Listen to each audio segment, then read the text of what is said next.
Jangan lupa subscribe dan hidupkan lonceng notifikasinya ya, agar tidak ketinggalan video-video terbaru IKPLN TV. Marzuki dari Imam Masjid Sunan Ampel Surabaya dengan tema sore ini memahami tafsir surat Al-Qadar dalam rangka menyambut malam Lailatul Qadar. Monggo Bapak Ibu bisa mengikuti tausiah ini dan nanti di akhir acara 10 menit belakang ada sesi tanya jawab, mau chatting mau langsung insya Allah sampai 4:30 karena Ustadz betul ada acara yang di tempat lain. Saya kira Ustadz, monggo, wassalamualaikum warahmatullahi wabarakatuh. Ya, assalamualaikum warahmatullahi wabarakatuh. Bismillahirrahmanirrahim. Alhamdulillahirabbil alamin. Wa bihi nasta'inu ala umuri dunya waddin. Wassalatu wassalamu ala asyrafil anbiya'i wal mursalin. Sayyidina wa maulana Muhammadin wa ala alihi wa sahbihi ajma'in. Amma ba'd. Qala Allah Ta'ala fi kitabihil aziz. Bismillahirrahmanirrahim. Inna anzalnahu fi lailatul qadr. Wa ma adraka ma lailatul qadr. Lailatul qadri khairum min alfi syahr. Tanazzalul malaikatu war-ruhu fiha bi'izni rabbihim min kulli amr. Salamun hiya hatta matla'il fajr. Shadaqallahul azim. Yang saya hormati dan yang saya muliakan Bapak Haji Diananto selaku Ketua IKPLN daerah Jawa Timur, dan tentunya para Bapak Ibu, para pensiunan IKPLN Jawa Timur yang berbahagia dan yang saya hormati pula. Pada kesempatan yang mulia ini, mari kita bersama-sama mengawali tentunya dengan memanjatkan puja dan puji syukur kehadirat Allah Subhanahu wa Ta'ala atas segala limpahan rahmah, hidayah, inayah. Alhamdulillah, sore hari ini kita kembali bisa bertemu, beristiqomah, menghadiri pengajian setiap hari Kamis jam 4:30 sampai 4:30 sore selama bulan Ramadan via Zoom ini. Tentunya harapan kita mudah-mudahan kehadiran kita, keikhlasan panjenengan semua untuk mengikuti pengajian via Zoom ini mudah-mudahan bisa mengantarkan kita semua untuk meraih rahmat, ampunan, dan ridha Allah Subhanahu wa Ta'ala. Amin. Dan Allah Subhanahu wa Ta'ala senantiasa memberikan kita keberkahan hidup, kemudahan, kelancaran di setiap urusan-urusan kita, baik urusan-urusan yang terkait dengan dunia kita, lebih-lebih akhirat kita, dan tentunya kita berharap kepada Allah Subhanahu wa Ta'ala. Mudah-mudahan Allah senantiasa memberikan kita keberkahan di bulan Ramadan ini, sehingga diharapkan kita semua menjadi manusia-manusia yang itqun minan nar, terbebas dari api neraka, meraih malam kemuliaan, satu malam yang disifati oleh Allah Subhanahu wa Ta'ala dengan malam yang lebih baik daripada 1000 bulan atau malam Lailatul Qadar. Dan tentunya keberkahan ini mudah-mudahan bisa mendongkrak dan meninggikan derajat kita semua di akhirat nanti. Amin. Allahumma amin. Hadirin hadirat para Bapak Ibu, para pensiunan IKPLN Jawa Timur yang berbahagia dan yang saya hormati. Sesuai dengan tema sore hari ini, kita akan mengkaji bersama-sama tafsir surat Al-Qadar dalam rangka menyambut malam Lailatul Qadar. Jadi di pertemuan Kamis yang lalu, kita telah mengkaji surat Al-Qadar masih ayat yang pertama, karena terkait dengan nuzulul Quran, turunnya Al-Quran, Jadi inna anzalnahu fi lailatul qadar, bahwa kami, kata Allah, menurunkan Al-Quran di malam Lailatul Qadar. Nah, sore hari ini kita akan mengkaji apa itu malam Lailatul Qadar. Ya, tentunya sesuai dengan firman Allah Subhanahu wa taala di ayat berikutnya di dalam surat Al-Qadar. Ya, di saat itu pas ya momen saat ini kita telah sampai pada hari yang ke-22 dari bulan Ramadan. Itu artinya insya Allah nanti malam 23, dan ini berarti kita telah sampai pada 10 hari yang terakhir dari bulan Ramadan. Peluang besar Allah Subhanahu wa taala menurunkan malam Lailatul Qadar sesuai dengan hadis-hadis ya, dari Nabi kita Muhammad SAW. Baik, kita lanjutkan. Jadi di ayat yang kedua Allah Subhanahu wa taala berfirman, "Wa ma adraka ma Lailatul Qadar." Dan tahukah kamu apa malam Lailatul Qadar? Ya. Lailatul Qadri khairun min alfi syahr. Bahwa malam Lailatul Qadar itu adalah lebih baik daripada 1000 bulan. Lah, maksud lebih baik dari 1000 bulan di sini para ulama sepakat bahwa yang dimaksud lebih baik dari 10 bulan itu artinya ketika seseorang itu beribadah berketepatan dengan malam Lailatul Qadar, maka dia seolah-olah mengerjakan kebaikan itu lebih baik daripada 1000 bulan. Artinya dia melakukan kebaikan itu masih lebih baik daripada 1000 bulan. 1000 bulan itu kalau di total Pak, seperti kemarin yang kita sampaikan, sekitar 83 tahun per bulan.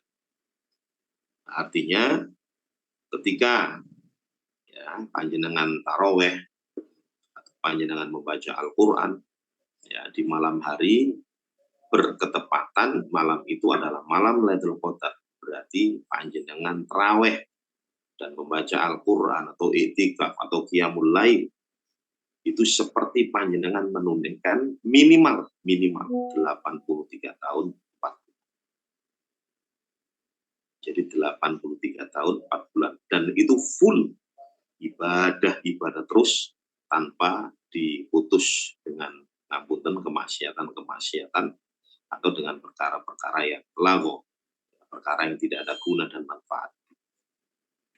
Nah, ini sebuah kenikmatan yang luar biasa yang diberikan oleh Allah Subhanahu wa taala kepada kita sebagai umat Nabi Muhammad SAW yang tidak diberikan kepada selain umat Nabi Muhammad. Nah, karena itu para Bapak Ibu, hidup kita ini di dunia mungkin ya 60, 70, 80 tahun. Kalau ditandingkan dengan umat-umat terdahulu yang usianya itu ratusan bahkan ribuan tahun. Kita tahu bagaimana Nabi Nuh berdakwah saja ya di dalam Al-Quran diterangkan oleh Allah SWT selama 950 tahun. Ya, 950 tahun hanya dapat 9 orang yang beriman. 950 tahun, usia beliau 1600 tahun. Lah, kita hanya 60 sampai 80 tahun. Jadi secara kuantitas kita kalah. Yang 60-80 ditandingkan dengan yang ratusan tahun. Tapi Allah Subhanahu wa taala sekali lagi memberikan kemuliaan kepada kita umat Nabi Muhammad ini dengan Lailatul Qadar. Sehingga walaupun usia kita 60-80 tahun, ketika panjenengan mendapatkan malam Lailatul Qadar 10 kali saja. Dari tahun 2010 kata panjenengan mendapatkan malam Lailatul Qadar terus sampai tahun 2020. Ya 10 tahun kita mendapatkan malam Lailatul Qadar. Kan itu secara tidak langsung usia kita sudah sekitar 900 tahun, dan itu tidak terpotong dengan kemaksiatan. Full ibadah tok selama 900 tahun. Itu kalau 10. Bagaimana ketika Allah memberi panjang umur kepada panjenengan semua, setiap tahun mendapatkan malam Lailatul Qadar. Jadi insya Allah gak ratusan, ribuan tahun usia kita. Jadi ditandingkan dengan umat-umat terdahulu kita tidak kalah. Secara kuantitas kita kalah, tapi secara kualitas kita bisa mengimbangi, bahkan bisa mengalahkan mereka. Nah, ini para Bapak Ibu cara Allah Subhanahu wa taala sekali lagi memuliakan kita sebagai umat Nabi Muhammad SAW. Karena itu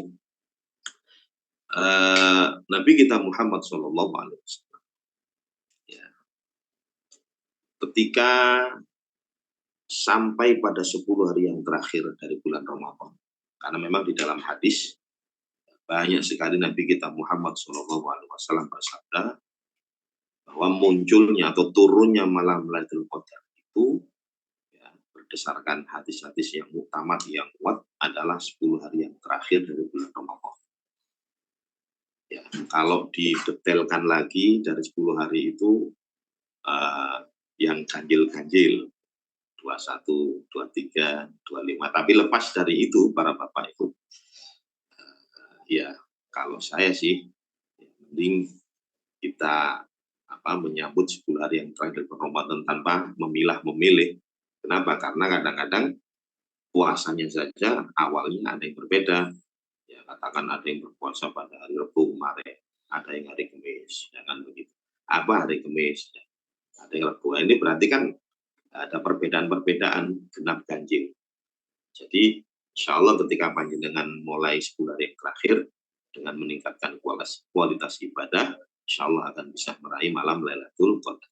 Lah sekali lagi Nabi kita Muhammad SAW di dalam hadisnya beliau pernah menyampaikan idza dakhalal asyrul awakhir, apabila telah masuk 10 hari yang terakhir dari bulan Ramadan, beliau memberikan contoh suri tauladan yang baik adalah ahyal lail.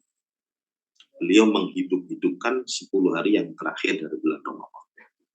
Ya, menghidupkan dengan cara bagaimana? Tentunya dengan cara ibadah. Dan kalau di malam pertama sampai malam ke-19 mungkin Nabi masih di malam harinya masih ada tidurnya, ya, masih ada meleaknya, tapi setelah masuk 10 hari yang terakhir beliau lebih jadah, lebih bersungguh-sungguh, bahkan wasyaddal mizar, beliau lebih mengencangkan tali ikat pinggang. Artinya urusan-urusan ranjang itu beliau tinggalkan, ya, beliau fokus pada ibadah. Oke, nah sekarang bagaimana cara Nabi kita Muhammad SAW dalam menghidupkan 10 hari yang terakhir dari bulan Ramadan? Dalam sebuah hadis, ya, Nabi kita Muhammad SAW ketika sampai 10 hari yang terakhir beliau berqiyamul lail, beliau beriktikaf, ya, karena memang rumah beliau dengan Masjid Nabawi yang memang sampingnya persis, ya. Jadi beliau beriktikaf di masjid, kemudian beliau berqiyamul lail, ya, berqiyamul lail, sholat malam. Nah, ada salah seorang sahabat Nabi kepingin tabarukan, kepingin mengambil berkah, kepingin tahu bagaimana sih ketika Nabi berqiyamul lail di 10 hari yang terakhir dari bulan Ramadan. Nah, ternyata sahabat ini, ya, ingin bermakmum sholat di belakang Kanjeng Nabi. Ternyata Nabi setelah membaca surat Al-Fatihah, yang beliau baca itu adalah surat-surat panjang. Surat Al-Baqarah hampir 3 juz lebih. Ya, lanjut lagi surat Ali Imran. Lanjut lagi surat An-Nisa. Masya Allah, ini 3 surat panjang. Dan ternyata beliau tidak hanya membaca surat saja, para Bapak. Setiap kali Nabi berjumpa dengan ayat-ayat azab, ayat-ayat siksa, beliau ulang-ulang ayat.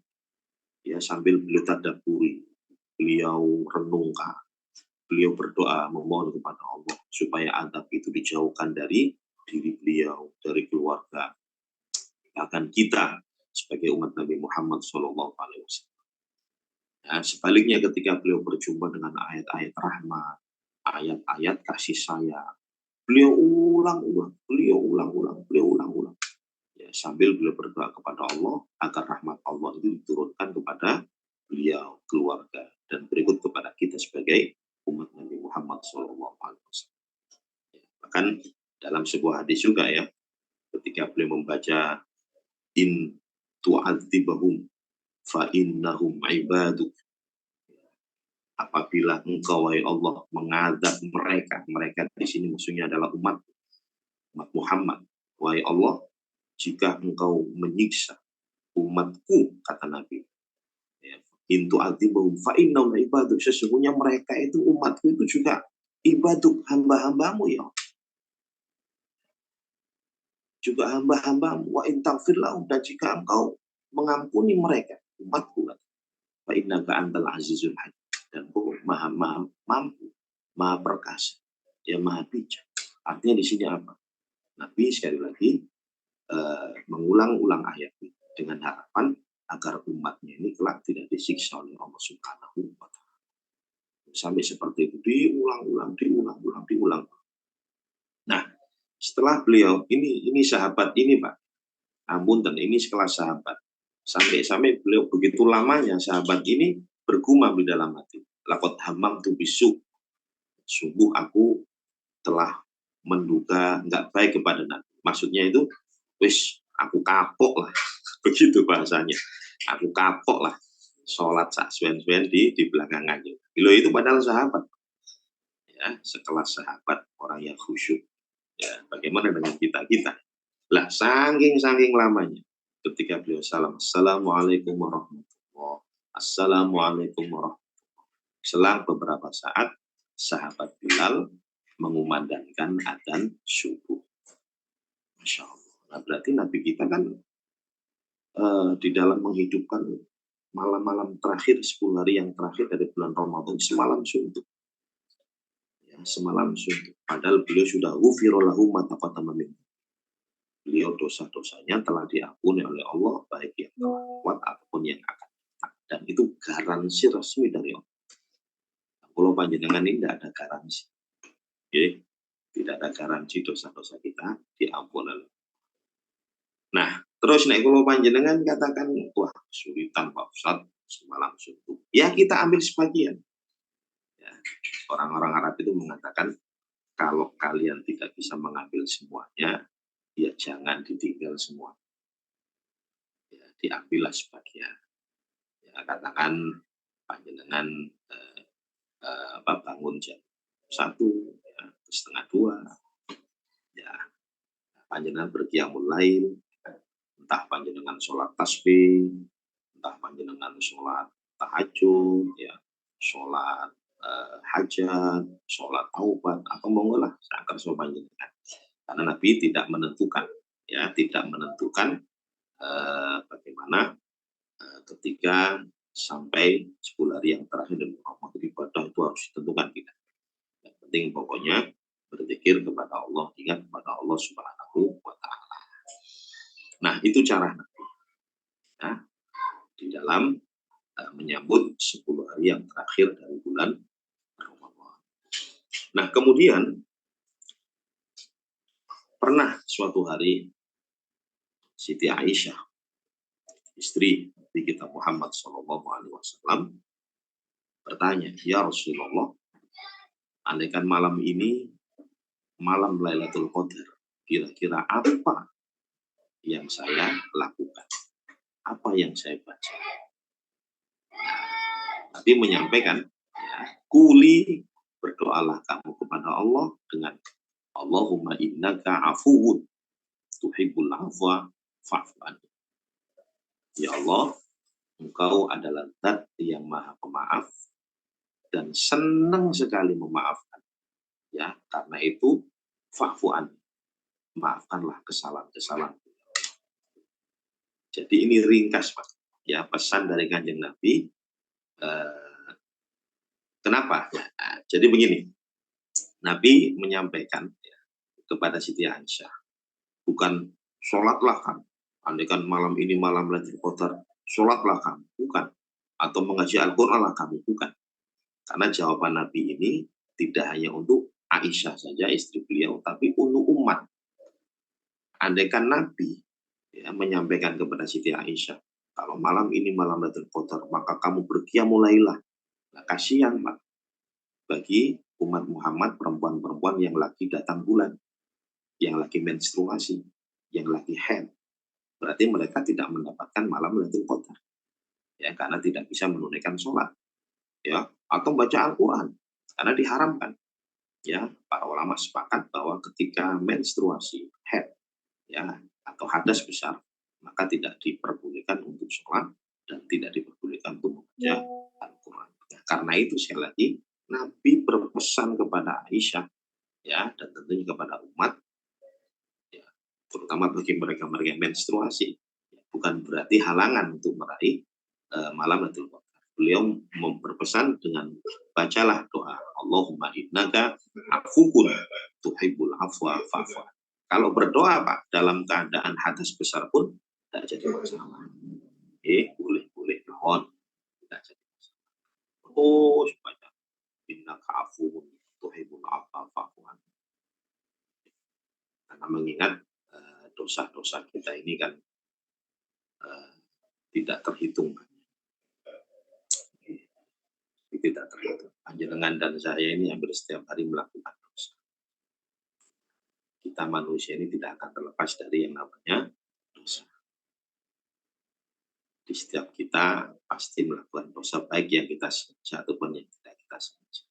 Nah, sekali lagi di bulan Ramadan ini peluang, ya, karena jadi Allah itu Pak afun itu zat yang maha pemaaf, maha pemaaf. Kalau maha pemaaf itu berbeda dengan pemaaf. Kalau pemaaf itu ketika ada seseorang yang salah sekali, 2 kali, 3 kali, mungkin kita masih siap memaafkan kesalahan orang tersebut. Tapi kalau sudah berkali-kali, ya namanya kesabaran kan ono batasnya. Panjenengan juga begitu. Ketika ada seseorang salah berkali-kali, ya kita tidak akan memaafkan akhir. Ya, berbeda dengan Allah Subhanahu wa taala yang memiliki zat al-afu, zat yang maha pemaaf. Jadi tidak sekali, 2 kali, berkali-kali, ratusan, ribuan kali, ya, ketika seseorang itu melakukan dosa, kemudian dia datang kepada Allah Subhanahu wa taala, mau bertobat, mau memohon maaf, ya, memohon ampun kepada Allah, maka pasti Allah Subhanahu wa taala akan memaafkan ya kesalahan-kesalahan kita, dosa-dosa. Nah, jadi ini yang pertama Pak Ahyal lain. Ya, beliau menghidupkan 10 hari yang terakhir dari bulan Ramadan dengan cara berqiyamul lail. Ya. Terus yang kedua wa'iqamu ahlah. Karena mengingat bahwa malam Lailatul Qadar ini malam yang begitu mulia. Kemudian hanya sekali dalam setahun. Ya, peluangnya hanya sekali dalam setahun. Beliau tidak hanya fokus pada diri beliau sendiri, tapi beliau juga aiqamu ahlah. Beliau membangunkan keluarga. Ya, Siti Aisyah, beliau bangunkan, Siti Fatimah, beliau bangunkan, Sayyidina Ali, beliau bangunkan, ya, dan istri-istri yang lain beliau bangun. Semuanya dibangunkan oleh Kanjeng Nabi dengan harapan semuanya bisa meraih malam Lailatul Qadar. Nah, aikonah sabun. Ini pengertian khairun min alfi syahr. Jadi ketika panjenengan beribadah di malam hari, di bulan Ramadan, ya di 10 hari yang terakhir, pas bertepatan malam Lailatul Qadar, maka insya Allah panjenengan sama seperti melakukan kebaikan tersebut setidak-tidaknya 83 tahun 4 bulan lamanya. Bun, ini ayat yang pertama. Masih jam 4 kurang. Lanjut nggih. Napa diselingi tanya jawab? Lanjut nggih. Pun. Nah, terus ini yang menarik, Pak, yang menarik. Yang menarik di sini.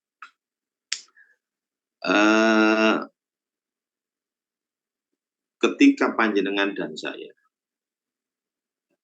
memohon kepada Allah Subhanahu wa taala agar Allah Subhanahu wa taala mengampuni kesalahan-kesalahan, dosa-dosa kita. Yaitu dengan Allahumma innaka afuwun tuhibbul afwa fa'fu anni. Nah, sekarang pertanyaan saya, kira-kira Allah Subhanahu wa taala pasti nggak memaafkan kesalahan-kesalahan? Kira-kira pasti nggak, Pak? Walaupun Allah itu ya maha pemaaf, ya kira-kira pasti enggak orang ini dimaafkan kesalahannya oleh Allah Subhanahu wa taala? Jawabannya para Bapak Ibu, namanya permohonan. Namanya permohonan. Itu terkadang ditolak, terkadang diterima. Ketika panjenengan memohon, ya memohon apalah, mungkin panjenengan punya putra, punya putri, ya ingin menikahkan putra ataupun putrinya, ya, minta ya pada calon besan. Nah, ini kan namanya permohonan, ya. Atau panjenengan punya putra, punya putri ingin bekerja, ya. Kemudian ngelamar lah, ya, memohon agar supaya diterima di instansi tersebut, ya. Jadi sekali lagi, namanya permohonan itu bisa ditolak, bisa diterima. Sama, walaupun Allah Subhanahu wa taala al-afu, zat yang maha pemaaf, itu bukan berarti terus segala ya kesalahan ya dari seorang hamba itu pasti diterima, pasti dimaafkan. Belum tentu. Karena itu panjenengan dan saya, Pak Bu, nggak cukup sebetulnya hanya beristighfar saja. Tidak cukup hanya dengan mengucapkan Allahumma innaka afuwun tuhibbul afwa fa'fu anni. Harus diimbangi dengan ikhtiar maksimal. Ikhtiar maksimalnya apa? Ikhtiar maksimalnya monggo sareng-sareng kita bersama-sama untuk memaafkan akan kesalahan-kesalahan orang lain. Ya, ketika panjenengan ringan untuk memaafkan kesalahan orang lain, insya Allah Allah pun juga akan ringan memaafkan kesalahan-kesalahan dosa panjenengan. Ya, ketika panjenengan berat untuk memaafkan kesalahan orang lain, ya, maka Allah pun juga demikian. Ya, Allah pun juga akan berat memaafkan akan dosa-dosa dan kesalahan kita. Begitu.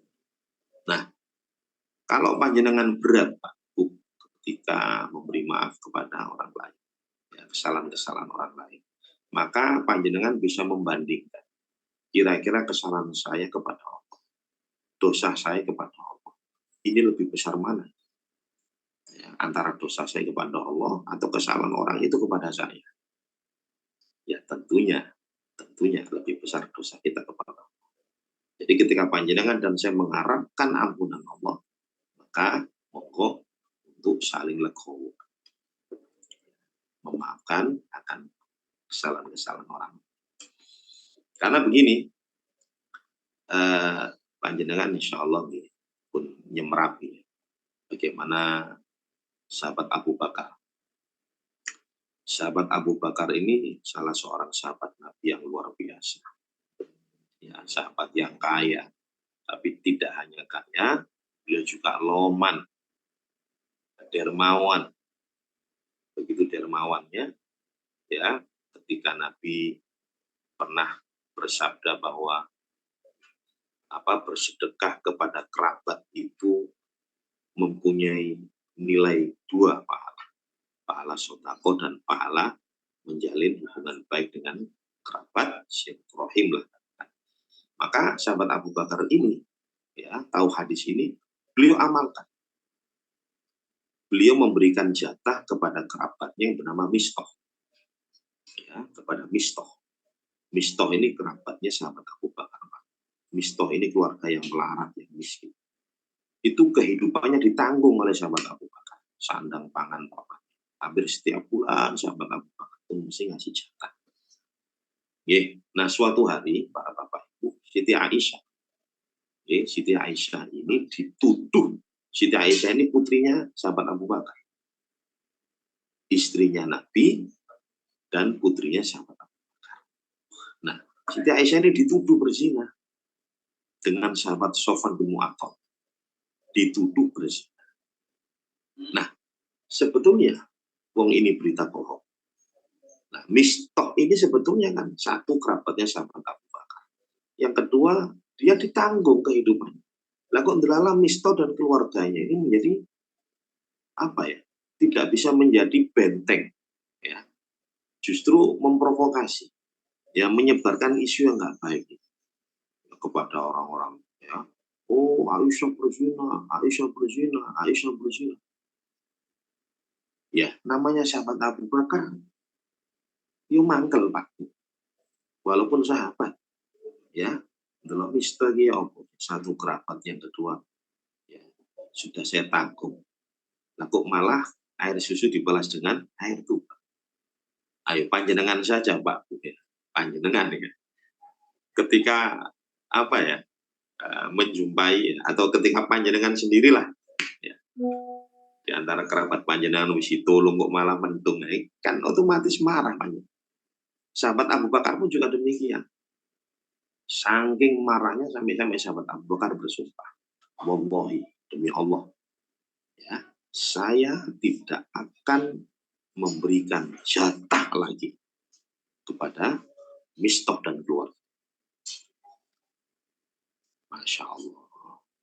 Karena yang bersumpah ini adalah sahabat Abu Bakar, dan ini sumpah yang tidak benar, diingatkan oleh Allah Subhanahu wa Ta'ala. Berbeda dengan kula panjenengan, ya, ketika berbuat kekeliruan harus ngiling. Ya, ini sahabat Abu Bakar diingatkan oleh Allah Subhanahu wa Ta'ala. Allah Subhanahu wa Ta'ala menurunkan ayat khusus terkait dengan masalah ini, ya, yaitu di dalam surat An-Nur ayat 22. Nanti panjenengan bisa buka di sini. Surat An-Nur, ya, juz 18 ayat 22, di mana Allah Subhanahu wa Ta'ala berfirman, wala ya'tali ulul fadli minkum was-sa'ati ayyutu ulil qurba wal masakin wal muhajirin fi sabilillah wal ya'fu wal yasfahu ala tuhibbuna ay yaghfirallahu lakum wallahu ghafurur rahim. Kalau diterjemahkan, Abu Bakar, kamu itu orang yang kaya, jangan sampai bersumpah seperti itu. Ya, jangan sampai kamu bersumpah untuk tidak memberikan jatah, ya, sebagian materi, ya, sebagian hartamu kepada keluargamu Mistah. Ya. Wal ya'fu, hendaklah engkau maafkan kesalahan-kesalahan Mistah dan keluarga. Wal yasfahu, hendaklah engkau berlapang dada. Lah ini loh Pak. Sampai ditantang oleh Allah, ala tuhibbuna ayaghfirallahu lakum.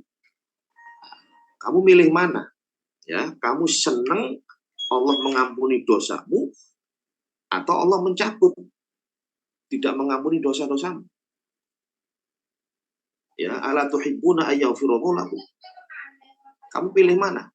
Kalau kamu melanjutkan sumpahmu, ini Allah tidak akan mengampuni. Tapi kalau kamu cabut, kamu maafkan, kamu berlapang dada, ikhlas, maka Allah akan mengampuni dosa-dosa. Nah, akhirnya sahabat Abu Bakar diingatkan oleh Allah ini. Ya, beliau cabut sumpahnya, dan walaupun beliau disakiti, ya, kerabatnya, Mistah dan keluarganya, ya, walaupun disakiti, beliau tetap memberikan jatah. Beliau ini, Masya Allah. Jadi luar biasa. Akhirnya Allah pun mengampuni dosa sahabat Abu Bakar. Nah, ini ikhtiar, ya, ikhtiar maksimal tidak cukup. Ya, panjenengan dan saya hanya memohon agar Allah mengampuni dosa-dosa kita, tapi harus ada ikhtiar-ikhtiar yang lainnya. Di antaranya adalah monggo bersama-sama untuk berlapang dada, ya, untuk saling memberikan maaf, saling meminta maaf, saling memberikan. Nah, itu sedikit dilebarkan pembahasannya. Sabun, dilanjut malih, ya. Tanazzalul malaikatu warruh. Tanazzalul malaikatu warruh. Ya, tanazzala, dan pada malam Lailatul Qadar itu, ya, para Bapak Ibu, turun. Ya. Siapa yang turun? Al malaikah, para malaikat. Waruh, dan juga malaikat Jibril. Ar-Ruh itu malaikat Jibril. Oke, jadi para ulama tafsir sudah sepakat ya bahwa Ar-Ruh yang dimaksud di sini adalah malaikat Jibril. Dan ayat-ayat yang menyebutkan Ar-Ruh itu malaikat Jibril banyak. Tidak hanya di dalam surat Al-Qadar ini, tapi juga di dalam surat Surat An-Naba katakan yauma yaqumur ruhu wal malaikatu shaffan la yatakallamuna illa man adzina lahu rahmanu wa qala shawaba. Itu ya, yauma yaqumur ruh. Ruh di sini adalah malaikat Jibril. Yauma yaqumur ruh wal malaikatu. Nah, jadi tanazzalul malaikatu war, dan para malaikat itu turun, waruh begitu juga malaikat Jibril fiha pada malam Lailatul Qadar. Ya, sekarang malaikat Jibril itu kan termasuk malaikat. Ya, termasuk malaikat. Nah, di sini disebut oleh Allah sendirian ar-ruh. Nah, ini Allah ingin menampakkan ya di antara kemuliaan malaikat Jibril alaihissalam. Jadi malaikat Jibril itu pimpinannya para malaikat. Ya, padahal di situ ada malaikat Mikail, Israil, Israfil, atau malaikat Mungkar Nakir, malaikat 10 itulah. Itu semuanya diturun-turun oleh Allah SWT. Ada instruksi dari Allah, bi'idni rabbihim, dengan izin Tuhan mereka. Maksudnya mereka diperintahkan oleh Allah ya, agar turun ke bumi.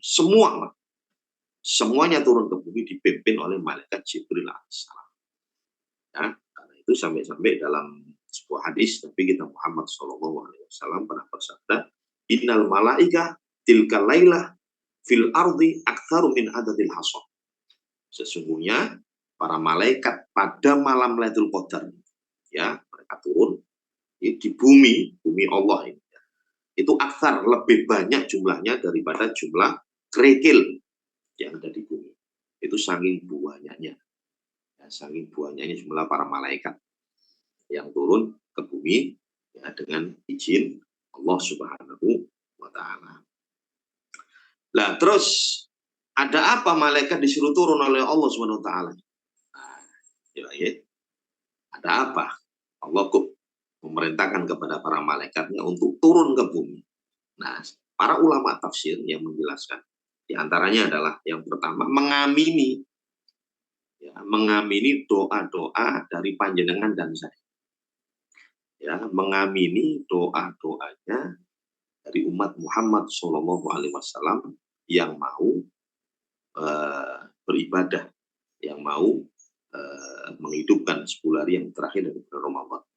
Diamini. Jadi panjenengan berdoa itu sangat amat mustajab. Panjenengan harus yakin dengan yakin. Karena yang mengamini doa panjenengan itu nun sewu, bukan manusia, ya, tapi malaikat. Sekarang begini Pak, ya, panjenengan dan saya kadang-kadang sering minta doa kepada orang tua, ya, atau mungkin kepada guru-guru kita, kepada orang-orang yang soleh, ya, minta doa. Panjenengan biasanya nun sewu, nah, minta doa kepada orang-orang soleh, ya, pada para kiai. Kadang-kadang yo, ampun, gak gratisan, kadang-kadang ono kawanane, ya kan? Ya mungkin yo ngaplopi, mungkin yo nggawa gula, nggawa minyak, gitu. Ya. Nah itu padahal masih manusia Pak. Senajan orang soleh pernah melakukan dosa. Ya senajan itu kedua orang tua kita juga pernah melakukan dosa. Nah ini yang mengamini kita adalah makhluk Allah yang la ya'sunallaha ma amarahum wa yaf'aluna ma yu'marun. Jadi malaikat yang tidak pernah melakukan dosa kepada Allah, selalu mengerjakan apa yang diperintahkan oleh Allah dan selalu menjauhi apa yang dilarang oleh Allah SWT. Sehingga ini ibadun mukramun. Jadi malaikat itu adalah hamba-hamba yang mukrom, yang terpuji, yang termulia. Sehingga ketika berdoa Pak, mengamini doa panjenengan, dan ini jumlahnya tidak ratusan, tidak ribuan, juta. Ya, bahkan jumlah malaikat itu lebih banyak daripada jumlah manusia yang ada di muka bumi.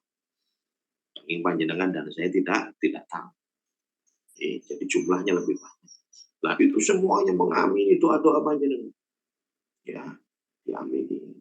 Makanya di sini Nabi sekali lagi tadi yang saya sampaikan, ketika beliau sholat qiyamul lail, ya, kemudian ketika membaca ayat-ayat azab, beliau berdoa, ayat-ayat siksa, beliau berdoa. Ya, karena beliau yakin yang ngaminnya adalah para malaikat. Ya, ini momen-momen yang spesial. Ya, jadi tidak hanya sholat saja, tapi juga ada doanya. Sehingga Nabi itu menggabungkan, Pak, satu ibadah bisa melahirkan ibadah-ibadah yang lain. I'tikaf merupakan ibadah. Berdiam diri di masjid. Sholat ibadah. Baca Quran di dalam sholat, ya ibadah. Berdoa di dalam sholat, ya ibadah. Loh, coba luar biasa. Satu ibadah, tapi bisa melahirkan ibadah-ibadah yang lain. Jadi sekali lagi, doa panjenengan dan saya akan diamini oleh Allah Subhanahu wa Ta'ala, akan diamini oleh para malaikat. Nah, itu di antara ya kenapa Allah Subhanahu wa Ta'ala memerintahkan para malaikatnya untuk turun ke bumi. Nah, kemudian para Bapak Ibu, turunnya para malaikat. Ya, para malaikat itu kalau turun itu mesti mendatangkan keberkahan. Ya, para malaikat itu kalau turun mesti mendatangkan keberkahan. Malaikat-malaikat membawa rahmat. Ya, ketika rumah katakan dibacakan Al-Quran, malaikat itu memberikan keberkahan.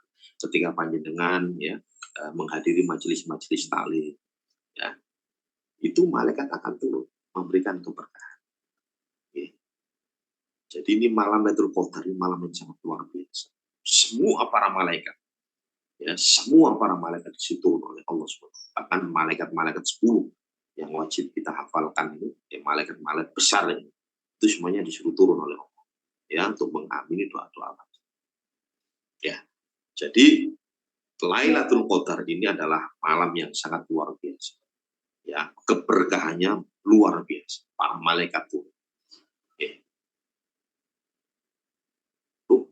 Kalau para malaikat turun membawa keberkahan, ketika rumah dibacakan Al-Quran, berarti rumah saya tidak usah saya bacakan Al-Quran saja, Pak Ustaz. Enak.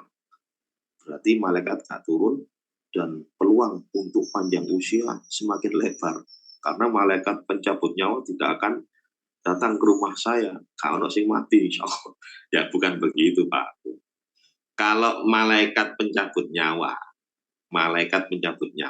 ya, panjenengan baca Quran, gak baca Quran. Kalau sudah waktunya, ajal sudah datang, ya sudah, malaikat akan mencabut. Ini yang dimaksud adalah malaikat-malaikat yang membawa berkah.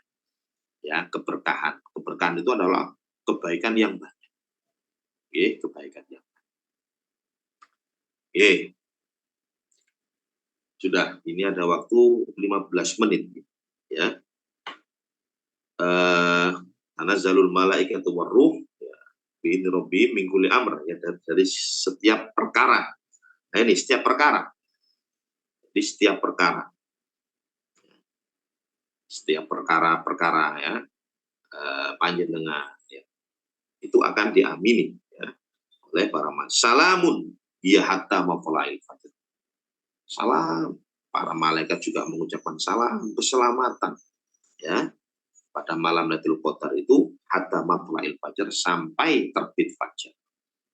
Nah, jadi malam Lailatul Qadar itu para Bapak Ibu, terbitnya, ya, munculnya itu mulai dari ghurubus syams, mulai dari tenggelamnya matahari ketika panjenengan buka puasa sampai matla'il fajr, terbitnya fajar subuh.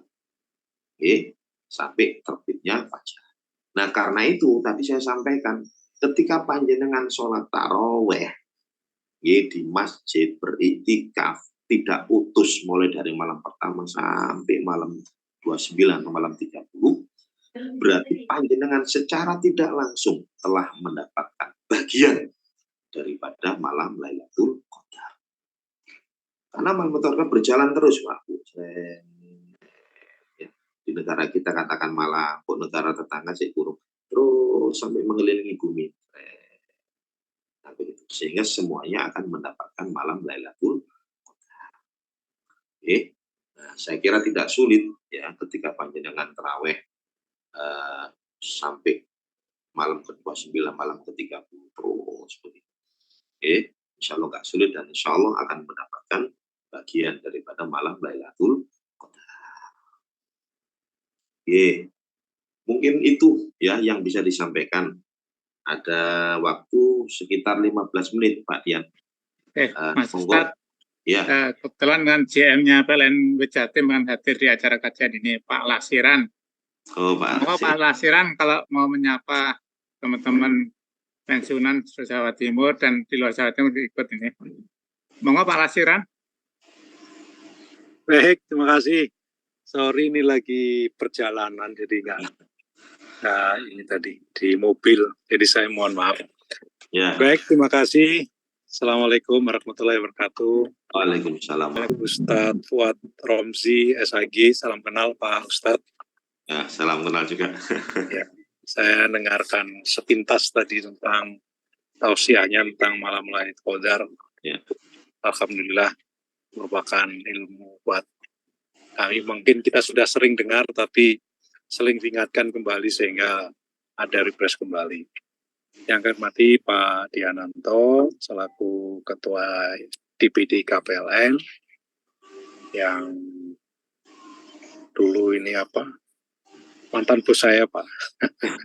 Jadi saya lama di Jawa Timur, terus di Medan, di kantor pusat. Nah beliau sekarang balik lagi ke Jawa Timur sebagai KPLN setelah purna. Terus bapak-bapak sekalian, ini cabang IKA seluruh Jatim ya Pak Diananto?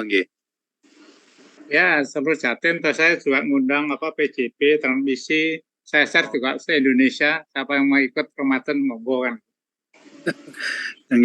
Oh ya, ini ada Pak Kukuh kelihatannya. Pak Kukuh. Senior juga nih. Assalamualaikum. Ada Pak Salam Pak Kukuh. Ada Pak Aris. Terus ada Pak Jamiun, tetangga rumah ini dulu. Nggih Pak, terima kasih. Saya tadi diundang pada acara ini. Terima kasih.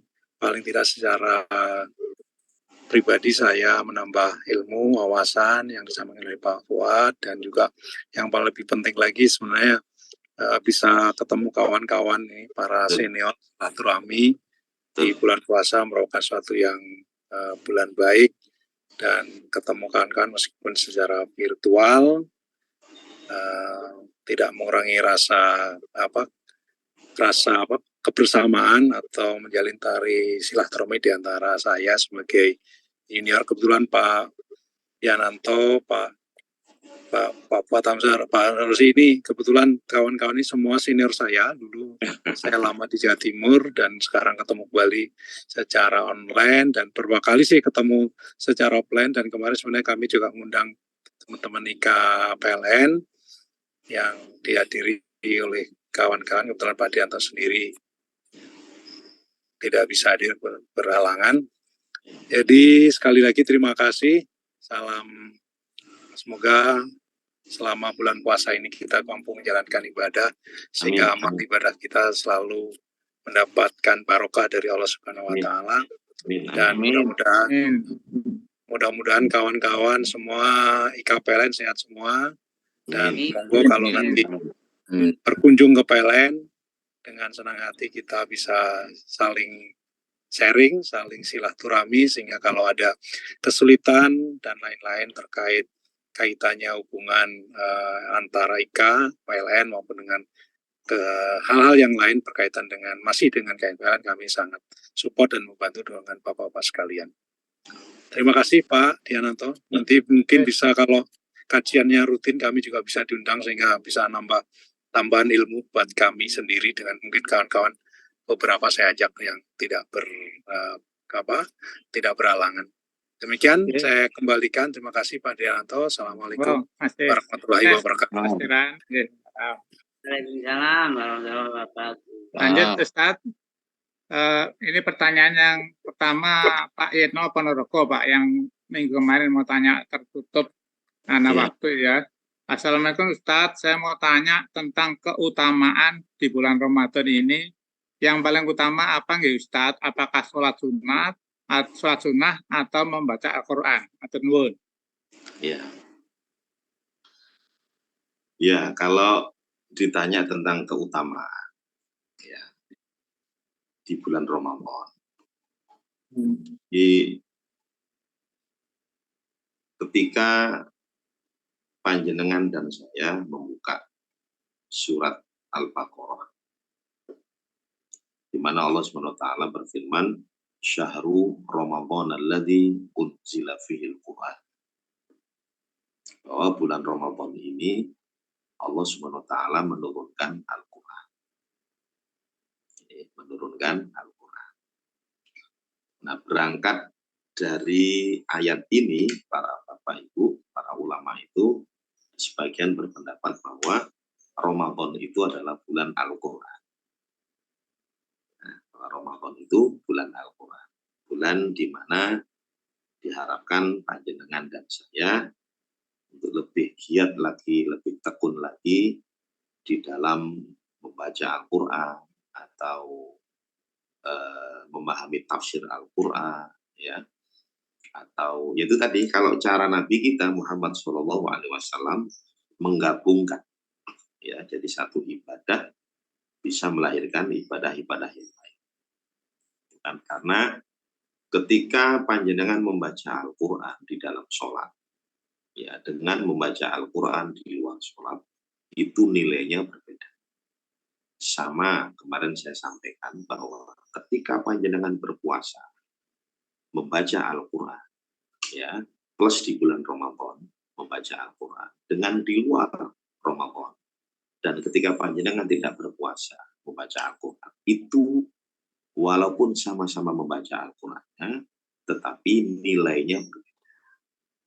Ya, nilainya berbeda. Memang ada Pak di dalam menjalankan ibadah-ibadah itu bisa melahirkan pahala yang berbeda-beda. Ya, tentunya banyak faktor. Di antara faktornya adalah faktor waktu. Contoh seperti Ramadan. Ya, ini waktu, momen. Ya, atau ketika panjenengan menunaikan ibadah.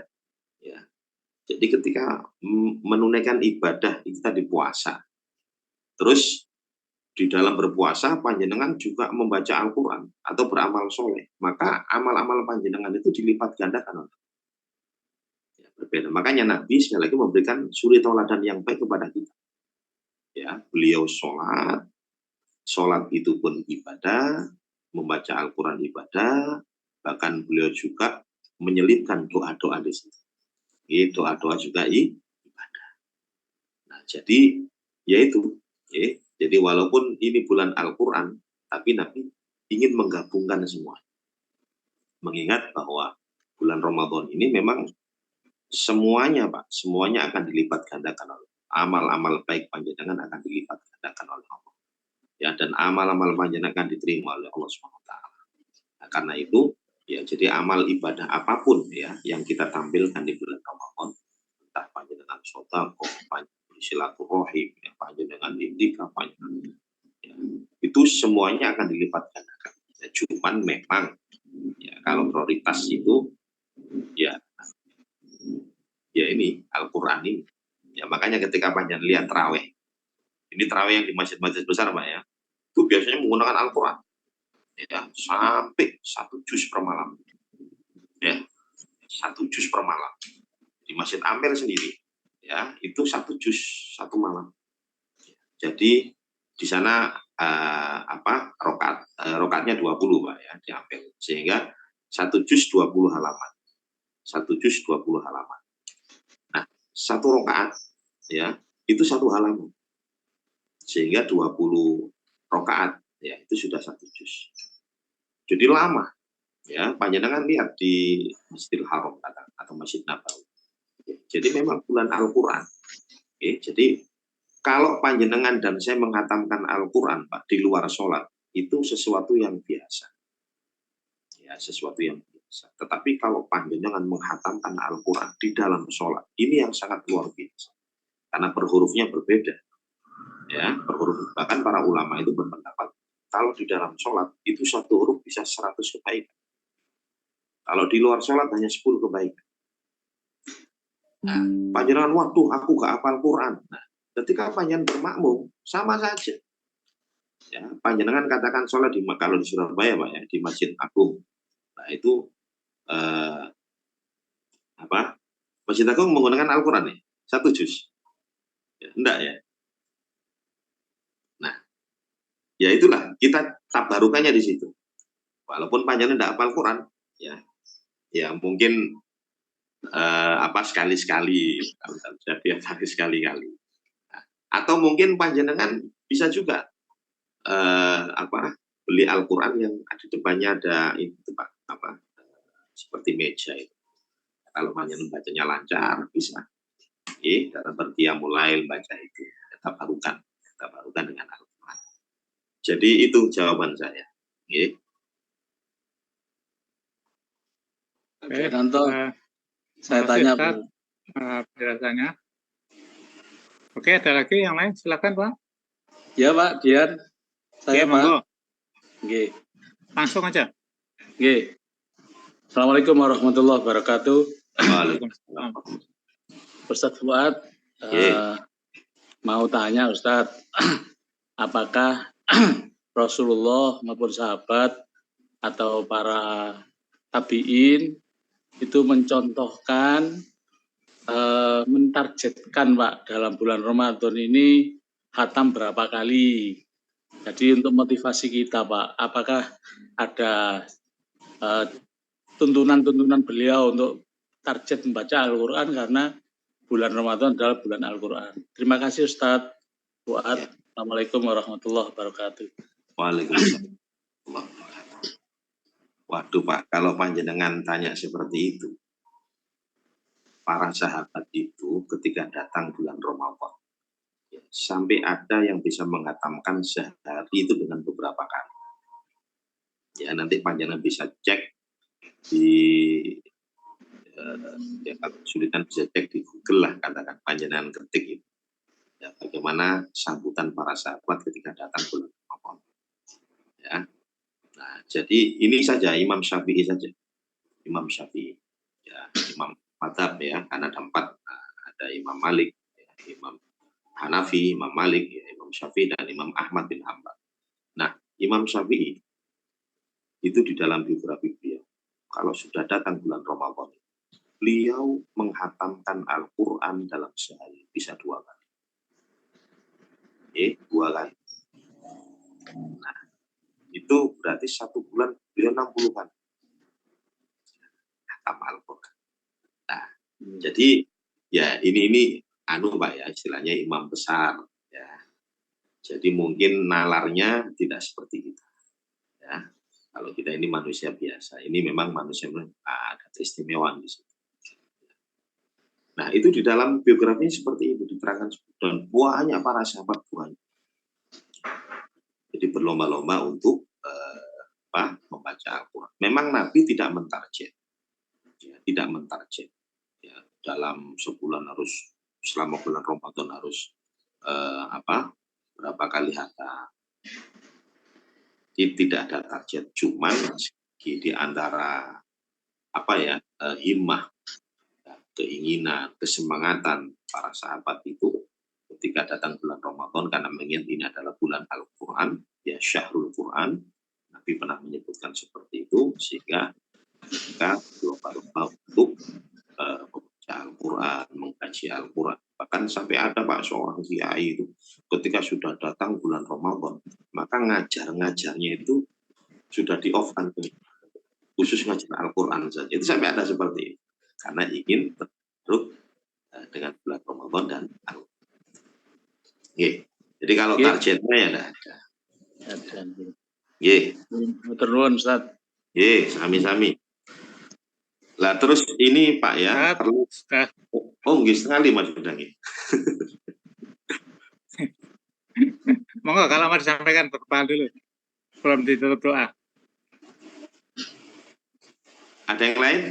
Cukup. Nambah Ada, satu bisa. ada yang lain bertanya nggak? Nambah satu Iya. bisa. Nambah Monggo, satu. monggo. Assalamualaikum Ustaz. Waalaikumsalam.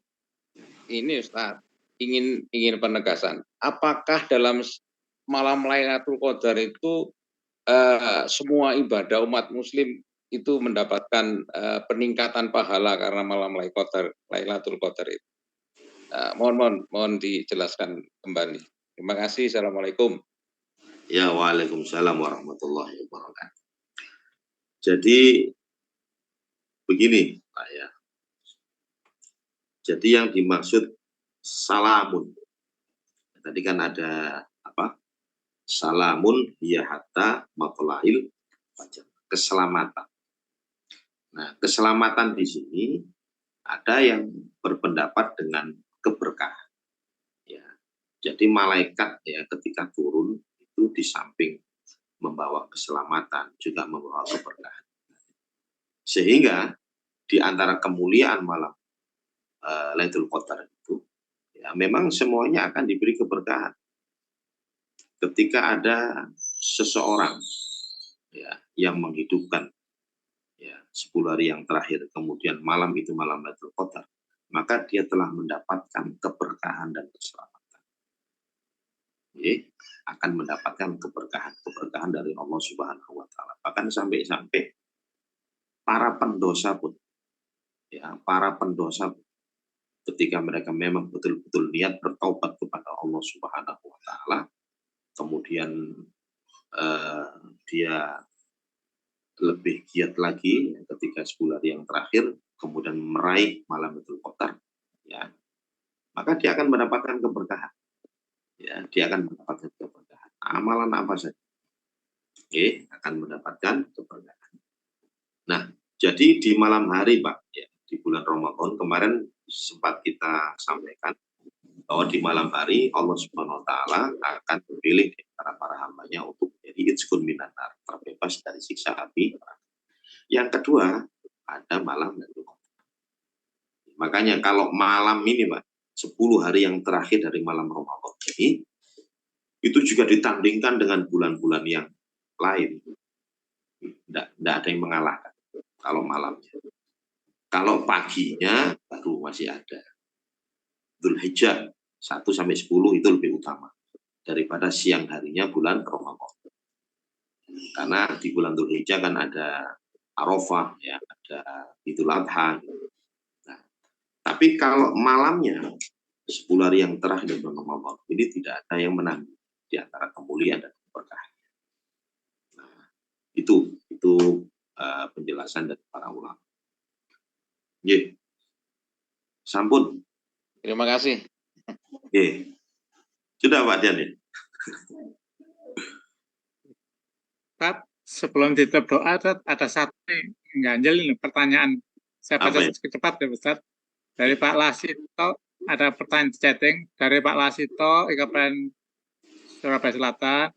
Assalamualaikum Ustaz, pada malam ganjil ada sebagian jamaah melakukan sholat tasbih biasanya di atas jam 12 malam.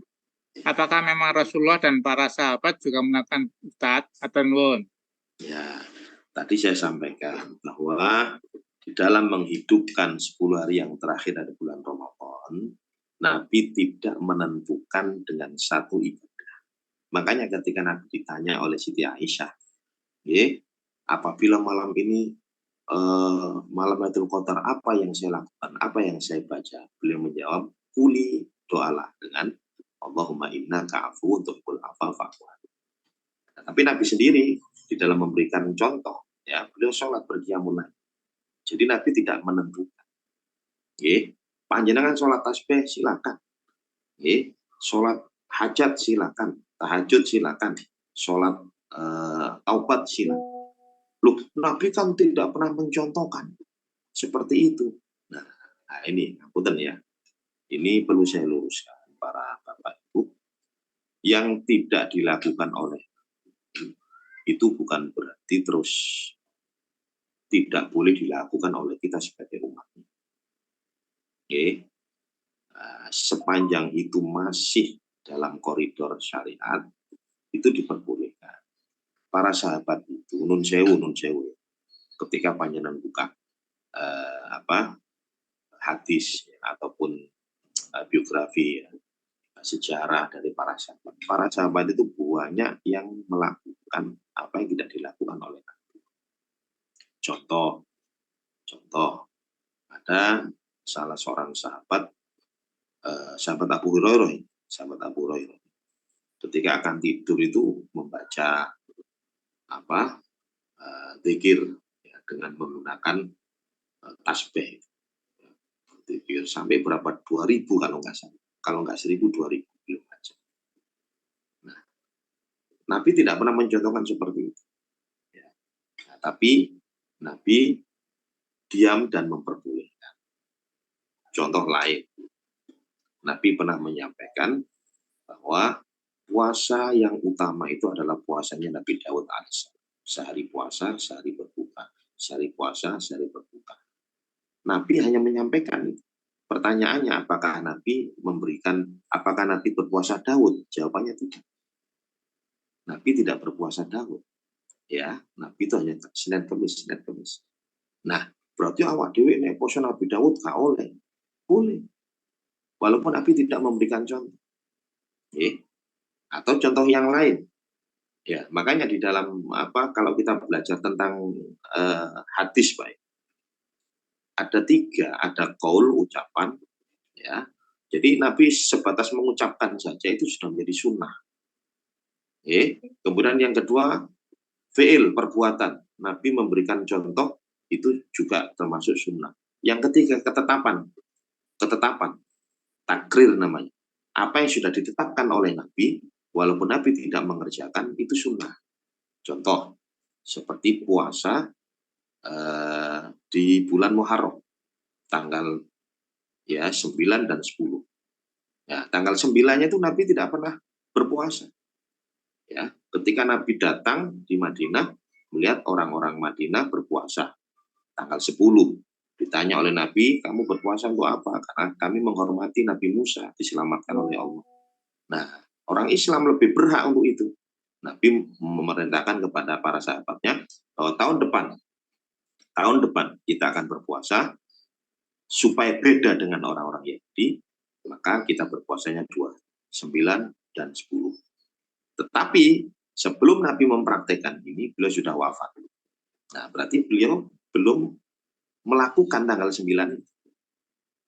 Tetapi karena itu sudah takrir, ketetapan. Nah, menjadi sunnah. Jadi apa yang sudah ditetapkan Nabi itu sunnah. Seperti sahabat Bilal adzan menggunakan as-sholatu khairum minan naum, itu tidak dicontohkan Nabi. Ya, tapi Nabi diam, ya, dan diamnya Nabi ini termasuk sunnah dan banyak contoh-contoh yang lain. Nah, salah satu contoh ini, jadi sekali lagi Nabi tidak menentukan untuk menyambut 10 hari yang terakhir. Monggo, cuman kalau panjenengan kepingin mendapatkan kesunahan-kesunahan ya, artinya satu ibadah bisa melarikan ibadah yang lain, yaitu yang dicontohkan Nabi.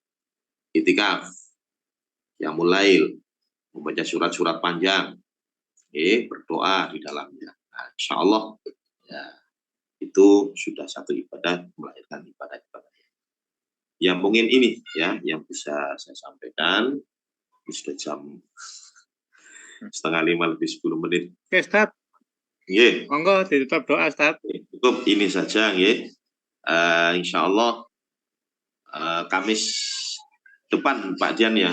Insya Allah Kamis terakhir Insya Allah temanya tentang hablum minallah dan hablum minannas. Karena insya Allah kurang sehari 2 hari kita akan memasuki 1 Syawal, akan Lebaran, dan saya kira tema hablum minallah dan hablum minannas ini perlu kita angkat. Sudah itu saja apa yang bisa disampaikan ini, mudah-mudahan ada guna dan manfaatnya. Kurang lebihnya saya mohon maaf ya sebesar-besarnya. Kita akhiri dengan doa, kemudian ditutup dengan kafaratul majlis. Bismillahirrahmanirrahim. Alhamdulillahirabbil alamin. Allahumma shalli wa sallim wa barik ala nabiyyina Muhammad wa ala alihi wa sahbihi ajma'in. Allahumma taqabbal minna salatana wa siyamana wa qiyamana wa qur'ana wa ruku'ana wa i'tidalana wa sujudana wa وقعودنا وتسبيحنا وتهليلنا وتضرعنا وتخشعنا ولا تضرب بها وجوهنا يا إله العالمين ويا خير الناصرين برحمتك يا أرحم الراحمين. اللهم اجعلنا من العتقاء من النار. اللهم اجعلنا من العتقاء من النار. اللهم اجعلنا عتقاء من النار. ربنا آتنا في الدنيا حسنة وفي الآخرة حسنة وقنا عذاب النار وادخلنا الجنة مع الأبرار يا عزيز يا غفار يا رب العالمين والحمد لله رب العالمين. Kita akhiri dengan subhanakallahumma bihamdika asyhadu an la ilaha illa anta astaghfiruka wa atubu ilaik. Assalamualaikum warahmatullahi wabarakatuh. Waalaikumsalam warahmatullahi wabarakatuh. Terima kasih Ustadz dan Bapak Ibu yang hadir pada kajian sore ini. Sekali lagi kita buka puasa, mari menjelang buka kita tingkatkan doa kita sesuai dengan Ustadz sampaikan tadi. Wabillahi taufiq wal hidayah. Wassalamualaikum warahmatullahi wabarakatuh. Jangan lupa subscribe dan hidupkan lonceng notifikasinya ya, agar tidak ketinggalan video-video terbaru IKPLN TV.